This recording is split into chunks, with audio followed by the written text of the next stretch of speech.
नमस्कार दोस्तों, Shivang coaching classes में आपका स्वागत है। सब्सक्राइब कीजिए हमारे चैनल शिवांग कोचिंग क्लासेस को और दबाइए इस बेल आइकन को ताकि आपको मिले हमारे लेटेस्ट वीडियो की अपडेट सबसे पहले। देखिए, आज हमारा टॉपिक क्या है? हिंदी की पटवारी की बहुत जानदार क्लास है। टॉपिक है हमारा तत्सम और तद्भव। तो देखिए, समझते हैं तत्सम और तद्भव क्या कहलाता है। तो तत्सम कौन से वर्ड होते हैं? तत्सम को अगर हम संधि विच्छेद करें तो क्या होगा? तत् प्लस सम। क्या होगा? हमने आपको इतना सारा बोर्ड पे जो लिख दिया है, आपको इतना रटना नहीं है, सिर्फ आपको समझना है। मेरी शब्द जो मैं जो बोल रहा हूँ वो सिर्फ आपको ध्यान से सुनना है। तो देखिए, तत् प्लस सम बराबर क्या हो गया? तत्सम बना। ठीक है, तत्सम का शब्द क्या है? तो उसके समान। किसके समान? तो संस्कृत के समान। तत् प्लस सम का मतलब क्या होता है? उसके समान। तो किसके समान? तो संस्कृत के समान। संस्कृत के समान मतलब जो भी हमारे शब्द हैं, कौन से? हिंदी में बहुत से शब्द संस्कृत से सीधे आ गए। हिंदी में जो अपन शब्दों का प्रयोग करते हैं तो वो क्या है? संस्कृत से सीधे किस में आ गए हैं? अपनी हिंदी में आ गए हैं। तो और आज भी उसी रूप में उनका प्रयोग किया जा रहा है। मतलब जो संस्कृत से सीधे आ गए हिंदी में तो उनका संस्कृत में ही प्रयोग किया जा रहा है। तो वो कौन से शब्द कहलाते हैं दोस्तों? तत्सम शब्द कहलाते हैं। दोस्तों याद रखना, अधिकतर स्टूडेंट उसी में कंफ्यूज होते हैं कि तत्सम कौन से शब्द होते हैं और तद्भव आप कौन से शब्द होते हैं। तो आज की इस क्लास को देखने के बाद तो आपको कभी भी ये डाउट नहीं होना चाहिए कि तत्सम कौन से होते हैं और तद्भव कौन से होते हैं। ठीक है दोस्तों, देखिए उदाहरण देख लेते हैं। उदाहरण में क्या है? जैसे अग्नि, वायु, सूर्य, पुत्र, स्त्री, श्रीमान, चंद्र आदि ऐसे शब्द। अभी मैं आपको जो 7 नियम बताऊंगा उससे आपको और अच्छे से समझ में आ जाएगा। ठीक है, जो संस्कृत के समान मतलब संस्कृत के जैसे ही शब्द जो आ गए हैं, कहाँ पर? हिंदी भाषा में प्रयोग कर रहे हैं अपन को डायरेक्ट। जैसे अग्नि हिंदी में क्या होता? आग, और अपन संस्कृत में क्या हो जाएगा? अग्नि। तो संस्कृत भाषा में जिनका प्रयोग हो रहा है तो वो कौन से हो जाएंगे हमारे दोस्तों? तत्सम शब्द हो जाएंगे। ठीक है, नीचे देख लेते हैं हम तद्भव। अब देखिए दोस्तों, तद्भव शब्द कौन से हो जाएंगे? तो तद्भव शब्द हमारे कौन से हैं कि जिनका प्रयोग संस्कृत में तो होता था लेकिन आपको चेंज हो गया हिंदी में, तो वो कौन से शब्द हो गए? हमारे तद्भव शब्द हो गए। देखिए वैसे पहली बात तो ये, तद्भव का संधि विच्छेद करा तो क्या हो गया? तद प्लस भव। तद प्लस भव। ठीक है, इसका मतलब क्या हो गया? उससे होना। किससे होना?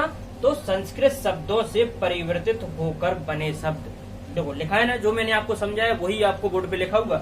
जो संस्कृत शब्दों से परिवर्तित होकर जो शब्द बने हुए हैं वो कौन से होते हैं दोस्तों? हमारे तद्भव शब्द होते हैं। देखो देख लेते हैं, इसकी परिभाषा देख लेते हैं। ऐसे शब्द जिनका जन्म संस्कृत से हुआ। कौन से शब्द? ऐसे शब्द जिनका शब्द किससे? संस्कृत से हुआ, परंतु आज उनका स्वरूप बदल गया। परंतु आज उनका स्वरूप बदल गया तो वो क्या होगा? हमारे तद्भव शब्द होगा। कैसे बदल गया? तो देखो, जैसे हस्त होता है, संस्कृत में इसको क्या बोलते हैं? हाथ को हस्त बोलते हैं, और अब अपन हिंदी में क्या बोलने लगे? इसको हाथ। तो ये चेंज हो गया। जो चेंज हुआ है तो वही क्या हुआ? हमारा तद्भव शब्द हो गया। ठीक है, मतलब कि जो संस्कृत से हिंदी में परिवर्तित होकर जो बने हैं वही तद्भव शब्द कहलाते हैं। आम्र, आम को हम संस्कृत में क्या बोलते हैं? आम्र। ठीक है, हिंदी में क्या बोलते हैं? आम। हो गया चेंज। तो ये बन जाएगा दोस्तों, संस्कृत में प्रयोग है तो तत्सम और हिंदी में प्रयोग है तो तद्भव। ठीक है, जैसे क्या बन गया? ग्रह। तो ग्रह को क्या बोलते हैं अपन? घर बोलते हैं। ठीक है ना, ऐसे कई शब्द हैं जो मैं आपको 7 नियम है जो हमारे, उसमें आपको पूरे डाउट और अच्छे से क्लियर हो जाएंगे। ठीक है दोस्तों, अब हम देखते हैं कि जो 7 नियम है वो कौन कौन से हैं।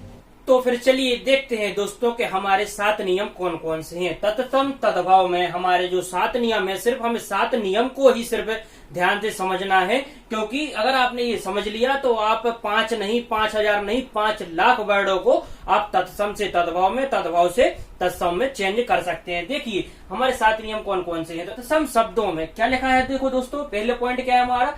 तत्सम शब्दों में जो क्षत्रिय वर्ण का प्रयोग होता है यही तद्भव में किस में बदल जाता है दोस्तों? तो खा में और छत्री में हो जाता है।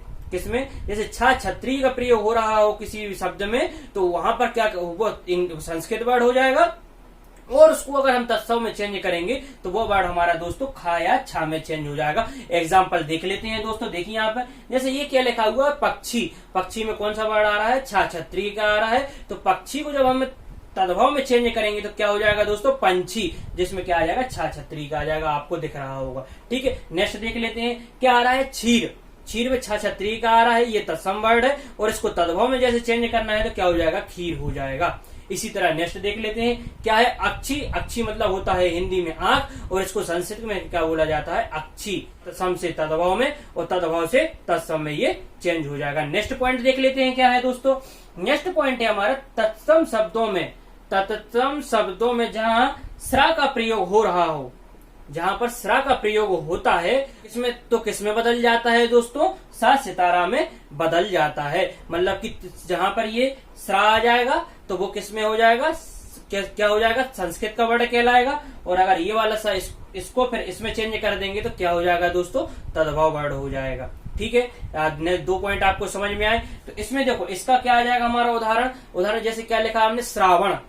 ठीक है, श्रावण, सावन का संस्कृत वर्ड क्या है, श्रावण। तो देखो श्रावण में ये वाला सा आ रहा है तो इसका तद्भव क्या हो जाएगा हमारा, सावन। इसी तरह देखो धन श्रेष्ठी, क्या है, धन श्रेष्ठी, तो इसका क्या आ जाएगा, धन्ना सेठी। आ गई बात समझ में। तो मैं आशा करता हूं कि 2 नियम आपको समझ में आ गए होंगे।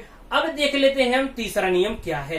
देखिए दोस्तों तीसरा नियम क्या है हमारा, तो तीसरा नियम बोलता है तत्सम शब्दों में जहां सा शक्कर, तत्सम शब्दों में जहां सा का प्रयोग हो रहा हो वो तद्भव में बदल कर क्या हो जाता है, सा से सितारा, सा से सितारा हो जाता है। जहां पर सा शक्कर का प्रयोग हो रहा हो तत्सम शब्दों में वो तद्भव में किस में हो जाएगा, सा सरौते में या फिर सा सितारा में, एक ही वर्ड होता है। ठीक है, इसका एग्जाम्पल क्या है, देखो दोस्तों, दीप सलाखा, क्या लिखा है, दीप सलाखा। दीप सलाखा में किसका वर्ड हो रहा है दोस्तों, सा शक्कर का प्रयोग हो रहा। तो इसको हमने हिंदी में क्या चेंज कर दिया, मतलब तद्भव में क्या बदल दिया, दिया सलाई। क्या कर दिया दोस्तों, दिया सलाई। तो वीडियो को दबा के लाइक कीजिए, ठीक है ना। अगर देखिए नेक्स्ट हमारा एग्जांपल क्या है, श्यामल। क्या है हमारा, श्यामल। श्यामल में कौन सा आ रहा है दोस्तों, सा शक्कर का आ रहा है, जिसका तद्भव में चेंज हो जाएगा हमारा सावला। आ गई बात समझ में दोस्तों। नेक्स्ट हम देख लिए 3rd नंबर का हमारा नियम, 4th नंबर का नियम हमारा कौन सा है, अब हम उसको देख लेते हैं। तो दोस्तों 4th नंबर का नियम हमारा जो बोल रहा है, क्या बोल रहा है दोस्तों, तत्सम शब्दों में जहां सा षटकोण का प्रयोग होता है वो बदल कर किस में हो जाएगा दोस्तों, वो भी सा सरौते में वो चेंज हो जाएगा तद्भव में। ठीक है ना दोस्तों, आ गई बात समझ में। देखो सा सरौते में हो गया चेंज। अब इसकी एग्जांपल देख लेते हैं। जैसे हमने क्या लिखा, कृषक। कृषक मतलब क्या होता है दोस्तों, किसान। तद्भव में क्या हो जाएगा, ये किसान हो जाएगा। तो यहाँ पे सा षटकोण का प्रयोग हो रहा है और ये क्या हो जाएगा हमारा, सा हो जाएगा, किसान हो जाएगा। नेक्स्ट हम देखते हैं क्या लिखा हुआ यहाँ पर, आशीष। आशीष में दोस्तों क्या वर्ड प्रयोग हो रहा है, सा षटकोण का प्रयोग हो रहा। तो ये चेंज में किस में आ गया, सा सरौते में चेंज आ गया। तो मैं आशा करता हूं दोस्तों आपको तत्सम और तद्भव अच्छे से, बहुत ही अच्छे से समझ में आ रहे होंगे। दोस्तों वीडियो को लाइक करते चलिए, एकदम शेयर करते चलिए दोस्तों, दबा के शेयर करिए दोस्तों। नेक्स्ट नियम कौन सा है हमारा, तत्सम शब्दों में र ऋषि वर्ण का प्रयोग होता है। किसका, र ऋषि वर्ण का प्रयोग होता है। तो क्या है, तत्सम शब्दों में इसका क्या हो जाएगा, कृतग्रह से क्या हो जाएगा दोस्तों, ये कचहरी हो जाएगा। क्या हो जाएगा, जहाँ कृतग्रह लिखा होगा इंग्लिश में, वो जहाँ जो कृतग्रह लिखा होगा संस्कृत में, तो वो क्या हो जाएगा हमारा, बदलकर कचहरी हो जाएगा। अगली बात समझ में। नेक्स्ट नियम देख लेते हैं हमारा क्या होगा, तो तत्सम शब्दों में रा की मात्रा। अब देखो दोस्तों रा की मात्रा कौन कौन सी, एक देखो कोई वर्ड लिखा रहता है तो उसमें जो नीचे लगती है वो वाली मात्रा रा, ठीक है ना। दूसरी कौन सी, जब कोई वर्ड लिखा रहता है, जैसे गा लिखा हुआ है ना, तो इसके नीचे ये वाली मात्रा, ठीक है ना। और जैसे पर्यावरण लिखा रहता है तो पर्या, ये वाली मात्रा। इन तीनों मात्राओं की बात हो रही है। जहां भी तत्सम शब्दों में इस मात्रा का प्रयोग किया जा रहा हो वो क्या हो जाएगा दोस्तों, तत्सम शब्द हो जाएगा। देखिए कौन कौन सा, जैसे आम्र। आम्र में नीचे हलंत वाली लाइन लगी हुई ना, तो इसको क्या बोलते हैं, रा। आम्र, आम्र का क्या हो जाएगा दोस्तों, आम हो जाएगा। ऐसे क्या हो जाएगा, ग्राम। ग्राम का क्या हो जाएगा दोस्तों, गांव हो जाएगा। आश्चर्य, चा या के ऊपर कौन सी, रा की रेफ है, ठीक है ना, तो क्या हो जाएगा, अचरज हो जाएगा। आ गई बात समझ में दोस्तों। नेक्स्ट नियम देख लेते हैं कौन सा है, तो नेक्स्ट नियम है हमारा तत्सम शब्दों में वा का प्रयोग, व वजन का प्रयोग जहां पर हो रहा होगा तत्सम शब्दों में, तो उसकी जगह तद्भव शब्दों में क्या हो जाएगा दोस्तों, वा बकरी का प्रयोग हो जाएगा। वहां पर जहां पर वा वजन का प्रयोग हो रहा होगा तो वो तत्सम शब्द है, और जहां वा बकरी का प्रयोग हो जाएगा वो क्या है दोस्तों, तद्भव शब्द है। देखिए देख लेते हैं क्या है एग्जाम्पल हमारा, वक। वक मतलब क्या होता है, संस्कृत में उसको वक बोलते हैं और हिंदी में उसको क्या बोलते हैं, बगुला। देखो चेंज हो गया है ना, हो गया चेंज। नेक्स्ट देख लेते हैं क्या है, विवाह। विवाह में दोनों में क्या आ रहा है, वह वजन का आ रहा है, तो ये क्या हो जाएगा, तद्भव में ब्याह है। क्या हो जाएगा, ब्याह है, ठीक है ना। अब देखो ये मोस्ट इंपोर्टेंट है, ये कई बार पटवारी के एग्जाम में और एमपी पुलिस के में, एसआई के पेपर में पूछा जा चुका है। ये क्या, वणिक। ये वर्ड 100% आता है। तो बने का क्या हो जाएगा दोस्तों, बनिया, याद रखें इसको, ठीक है। तो मैं आशा करता हूं कि दोस्तों ये हमारे तत्सम तद्भव जो हमारा टॉपिक है, इसके जो 7 नियम है वो आपको बहुत अच्छी तरह समझ में आए होंगे। ये वीडियो आपको हमारी समझ में आई होगी तो हमारे चैनल को लाइक, शेयर एंड सब्सक्राइब करना ना भूलें। इससे क्या है कि जो भी हमारी न्यू वीडियो आएगी तो उसका नोटिफिकेशन आपको तुरंत प्राप्त हो जाएगा। धन्यवाद।